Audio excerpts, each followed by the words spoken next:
তোমরা কেমন আছো? আশা করি তোমরা সকলেই ভালো আছো। আমরাও খুব ভালো আছি তোমাদের ভালোবাসায়। তো আজকে ব্লগটা আমি এখান থেকে শুরু করছি। এখন আজকে ঘড়িতে 12:30। আজকে রান্নাটা দেরিতেই হচ্ছে। তো দেখো, আজকে রান্নাটা হবে লুচি শাক ভাজা আর চিকেন হবে। চিকেনটা আলু দিয়ে ঝোল হবে আর রুমানের জন্য আলাদা হবে। এখানে আলুটা আমি ভাজতে দিচ্ছি নিচে নিয়ে দিয়ে। আলুটা ভাজা হয়ে গেলে এতে আরও কিছুটা তেল দিয়ে আর পেঁয়াজটা ভালো করে দেবো, তারপরে আবার করে দেবো। সব ব্লগটা আবার প্রথম থেকে শেষ পর্যন্ত দেখতে থাকি, স্কিপ না করে। এখানে পেঁয়াজটা কাটা হয়ে গেছে।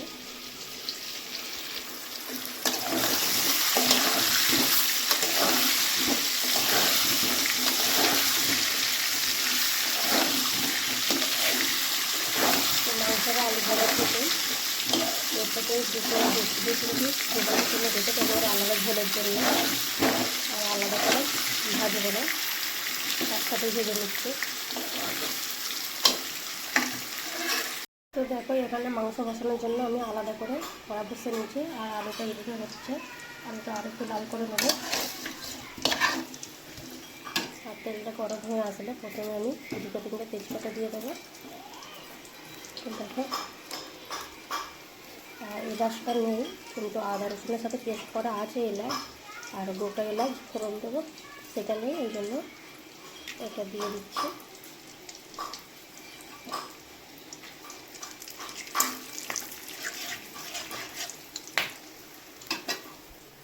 পেঁয়াজটা দিয়ে দেবো।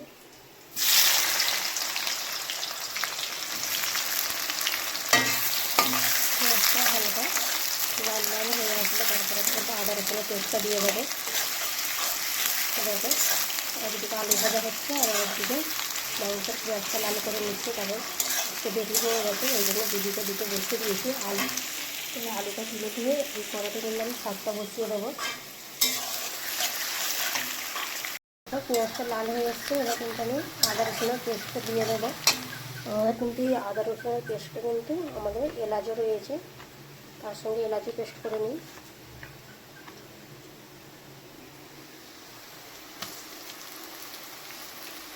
1 কিলো মাংস আমি 2 চামচ আদা রসুন দেবো।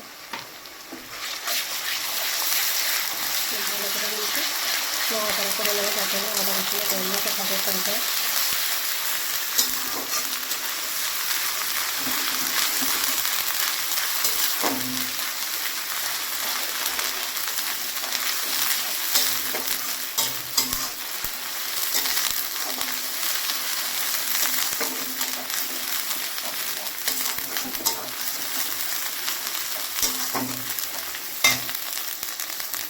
তো দেখো, এখানে আলুটা ভাজা হয়ে গেছে, আমি তুলে নিয়েছি। আর তার সঙ্গে একটা টমেটোও দিয়ে দেবো মাংসতে। আমি অ্যাটাক করে সব কিন্তু মশলাগুলো কিন্তু দিয়ে দিয়েছি।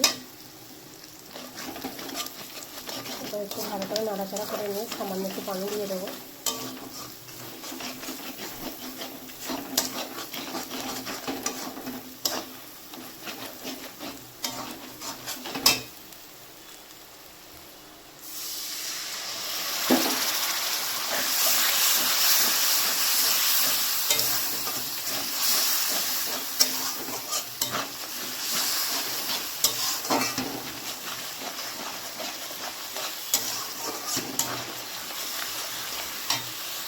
তো দেখো, আমার মশলা কিন্তু ভালো করে কষা হয়ে গেছে। আমি মাংসটা তুলে দিয়ে তারপরে কিন্তু ধনে জিরে গোলমরিচের গুঁড়ো, সেটা একসাথে আমাদের গুঁড়ো করে রাখা হয়, সেটা আমি দিয়ে দেবো। এবার মাংসটা তুলে দেবো।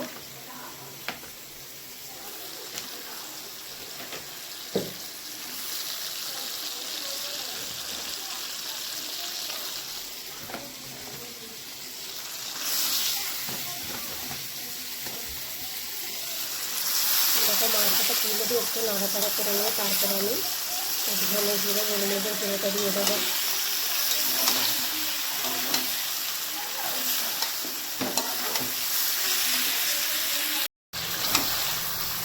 দেখো, আমার মাংসটা মানে হালকা করে একটু কষে নিয়েছি, তারপরে ধনে জিরেটা দিয়ে দেবো। এবার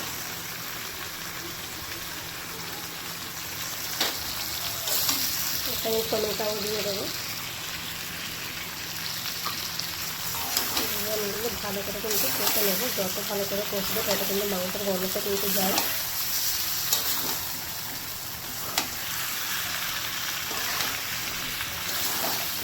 তো আমি এদিকে মাংসটা বসিয়ে দিয়ে তারপরে কিন্তু আমি শাকটা ভাজতে বসাবো। তো শাকটাও আমি কীভাবে ভাজবো সেটাও আমি কিন্তু তোমাদের দেখাবো। তো দেখো, দেখতে থাকো। দেখো আমি শাকটা ভাজার জন্য এখানে আমি সাদা তেলটা দিয়ে দিয়েছি। এতে আমি শুকনো লঙ্কা দিয়ে দেবো।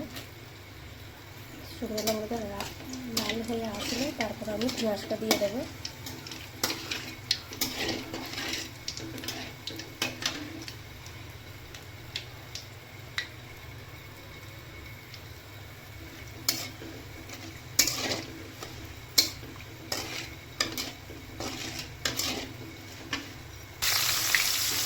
পেঁয়াজটা তুলে দিয়েছি তেলের মধ্যে। শুকনো লঙ্কাটা লাল হয়ে গেছে। পেঁয়াজটা হালকা যখন লাল লাল হয়ে আসে তখন আমি কিন্তু রসুন খেতেটা দিয়ে দেবো। তো দেখো এখানে রসুন খেতে করা হয়েছে। তো রসুনটা বেছে দিলে কিন্তু সেন্টটা ভালো হয়, অনেকটা স্বাদ আছে।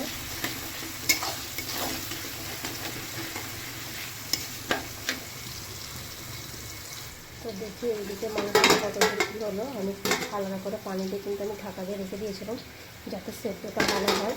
আর রুমানের পাতা আলু দিয়ে ঝোল খুব একটা পছন্দ করে না, তাই ওর জন্য একটু কষা তুলে রেখে দেবো 4-6 পিস। তাই আমি একটু ঢাকা দিয়ে রেখে দিই যাতে সেদ্ধটাও ভালো হয় আর মশলাটাও মাংসের মধ্যে দিয়ে দেয়।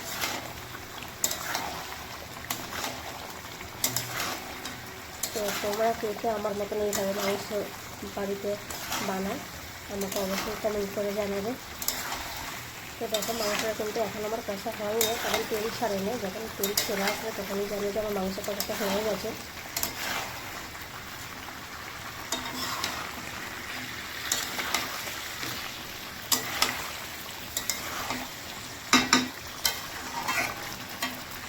দেখো এদিকে হচ্ছে পেঁয়াজের লাল। শাকটা হয়ে আসবে কিন্তু তারপর আমি রুমালের আলাদা মাংসের ঝোলটা বসিয়ে দেবো।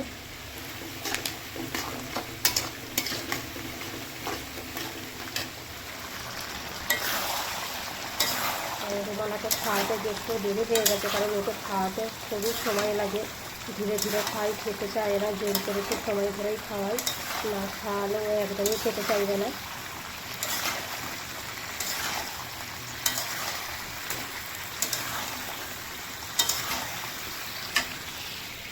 তো দেখো এখানে রুমালার জন্য আমি 3 পিস আলু তুলে নিয়েছি আর কিছুটা পেঁয়াজ আর মাংস রেখে দিয়েছি। তো দেখো পেঁয়াজটা কিন্তু অনেক সময় লাগবে লাল হতে।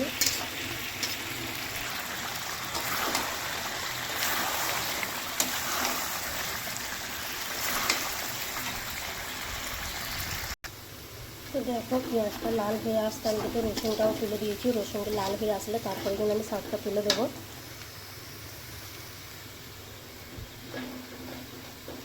এইদিকে মাংসটা জিরো করে দিয়েছি।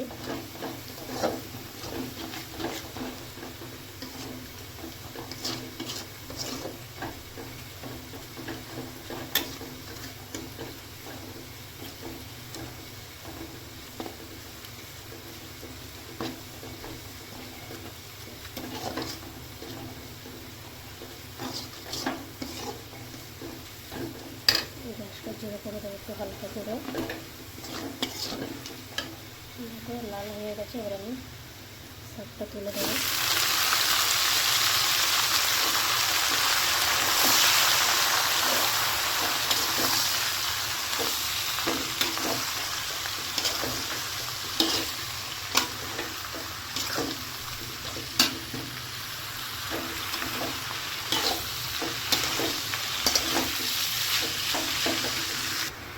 তো দেখো আমি শাকে কিন্তু নুনটা দিয়ে দিয়েছি স্বাদ মতো। অনেকে শাকেও কেউ হলুদ খায়। দেখো শাকে অনেকটাই কিন্তু পানি বেরিয়ে পড়েছে, আলাদা করে কিন্তু পানি দেওয়ার দরকার নেই, কিন্তু শাকের পানিতে কিন্তু শাকটা সেদ্ধ হয়ে যাবে। আর অনেকে শাকে হলুদ খায়, আবার অনেকে খায় না। তো আমি এখানে কিন্তু হালকা করে কিন্তু হলুদটা দেবো।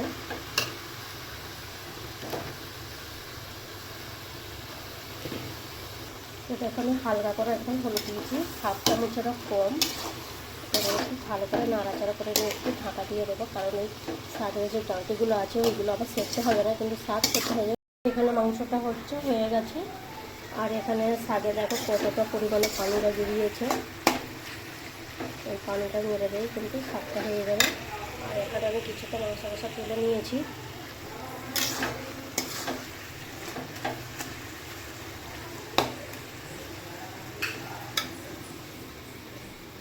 রোমানার তরকারিটা বসালেই হয়ে যাবে, একটু দেরি হয়ে গেছে, অনেকটাই দেরি হয়ে গেছে। রোমানাকে এবার গোসল করাবো।